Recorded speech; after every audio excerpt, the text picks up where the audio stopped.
जय गुरु जी, शुक्राना गुरु जी, अनंतम अनंतम शुक्राना गुरु जी। ओम नमः शिवाय, शिव जी सदा सहाय। ओम नमः शिवाय, गुरु जी सदा सहाय।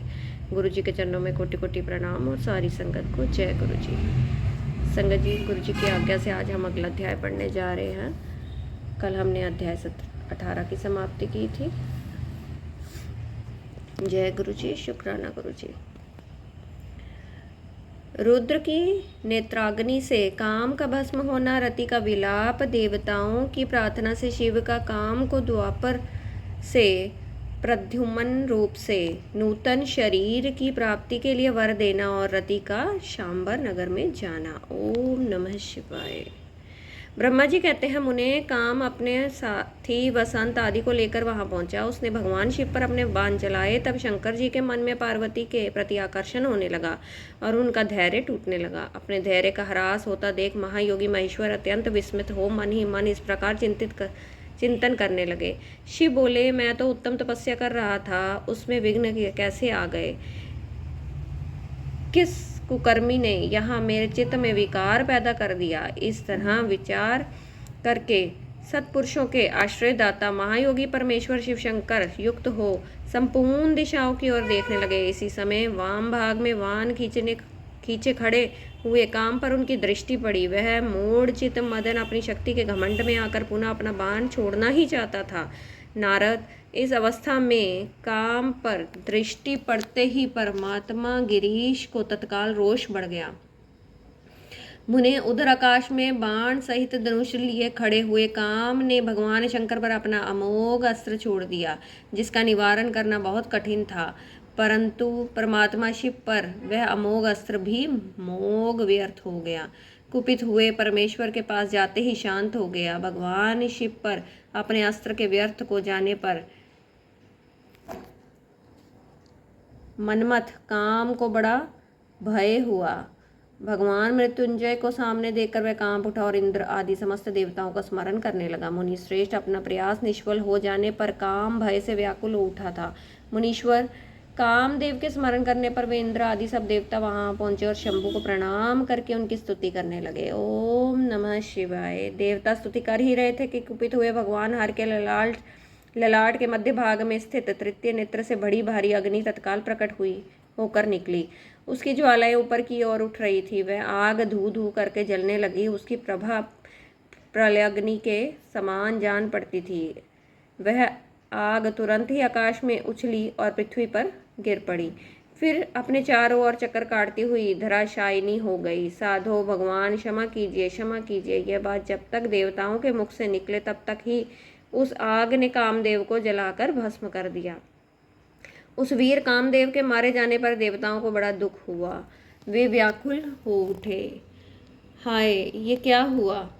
ऐसा क्या कहकर जोर जोर से चित्कार करते हुए रोने बिलखने लगे। ओम नमः शिवाय, हर हर महादेव। उस समय विकृत चित हुई पार्वती का सारा शरीर सफेद पड़ गया। काटो तो खून नहीं। वे सखियों को साथ ले अपने भवन को चली गई। कामदेव के जल जाने पर रति वहां एक क्षण तक अचेत पड़ी रही। पति की मृत्यु के दुख से वह इस तरह पड़ी थी मानो मर ही गई हो। थोड़ी देर में जब होश हुआ तब अत्यंत व्याकुल हो रति उस समय इस तरह की बातें कहकर विलाप करने लगी। रति बोली, हाय, मैं क्या करूं, कहाँ जाऊं? देवताओं ने ये क्या किया? मेरे उद्दंड स्वामी को बुलाकर नष्ट करा दिया। हाय हाय नाथ, समर स्वामिन, प्राण प्रिय, हाँ मुझे सुख देने वाले प्रियतम, हा नाथ, प्राणनाथ, ये यहाँ क्या हो गया? ब्रह्मा जी कहते हैं, नारद, इस प्रकार रोती बिलखती और अनेक प्रकार की बातें कहती हुई रति हाथ पैर पटकने और अपने सिर के बालों को नोचने लगी। उस समय उसका विलाप सुनकर वहां रहने वाले समस्त, ओम नमः शिवाय, वनवासी जीव तथा वृक्ष आदि स्थावर प्राणी भी बहुत दुखी हो गए। इसी बीच में इंद्र आदि संपूर्ण देवता महादेव जी का स्मरण करते हुए रति को आश्वासन दे इस प्रकार बोले। देवताओं ने कहा, तुम काम के शरीर का थोड़ा सा भस्म लेकर उसे यत्नपूर्वक रखो और भय छोड़ो। हम सबके स्वामी महादेव जी कामदेव को पुनः जीवित कर देंगे और तुम फिर अपने प्रियतम को प्राप्त कर लोगी। कोई किसी को ना तो सुख देने वाला है और ना ही कोई दुख देने वाला है। सब लोग अपनी अपनी करनी का फल भोगते हैं, तुम देवताओं को दोष देकर व्यर्थ ही शोक करती हो। ओम नमः शिवाय।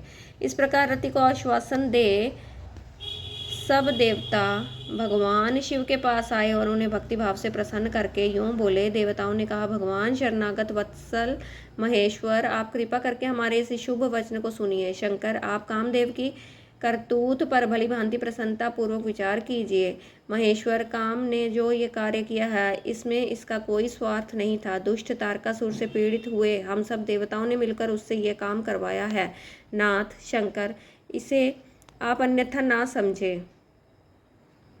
सब कुछ देने वाले देव गिरीश, सती साध्वी रति अकेली अति दुखी होकर विलाप कर रही है। आप उसे सांत्वना प्रदान करें। शंकर, यदि इस क्रोध के द्वारा आपने कामदेव को मार डाला तो हम यही समझेंगे कि आप देवताओं सहित समस्त प्राणियों का अभी संहार कर डालना चाहते हैं। रति का दुख देखकर देवता नष्ट प्राय हो रहे हैं, इसलिए आपको रति का शोक दूर कर देना चाहिए। ब्रह्मा जी कहते हैं, नारद, संपूर्ण देवताओं का यह वचन सुनकर भगवान शिव प्रसन्न हो इनसे इस प्रकार बोले। शिव ने कहा, देवताओं ऋषियों, तुम सब आदर पूर्वक मेरी बात सुनो। मेरे क्रोध से जो कुछ हो गया है वह तो अन्यथा नहीं हो सकता, तथापि रति का शक्तिशाली पति कामदेव तभी तक अनंग शरीर रहित रहेगा जब तक रुक्मणी पति श्री कृष्ण का धरती पर अवतार नहीं हो जाता। जब श्री कृष्ण द्वारका में रहकर पुत्रों को उत्पन्न करेंगे तब वे रुक्मणी के गर्भ से काम को भी जन्म देंगे। उस काम का ही नाम उस समय प्रद्युम्न होगा, इसमें संशय नहीं है।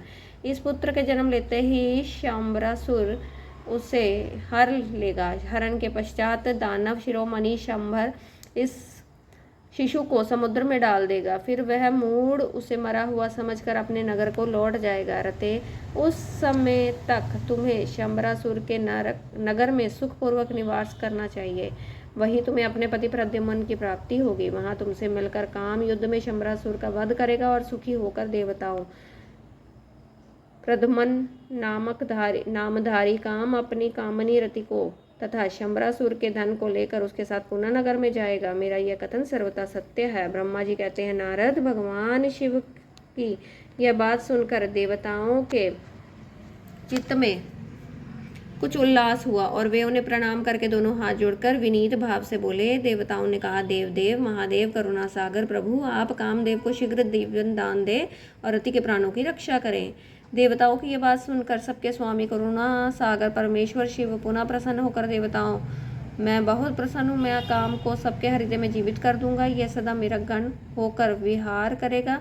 अब अपने स्थान को जाओ, मैं तुम्हारे दुख का सर्वथा नाश करूंगा। ऐसा कहकर रुद्रदेव उस समय स्तुति करने वाले देवताओं के देखते देखते अंतर ध्यान हो गए। देवताओं का विस्मय दूर हो गया और वे सबके सब प्रसन्न होकर गए। मुने तदंतर रुद्र की बात सुनकर भरोसा करके स्थिर रहने वाले देवता रति को उनका कथन सुनाकर आश्वासन दे अपने अपने स्थान को चले गए।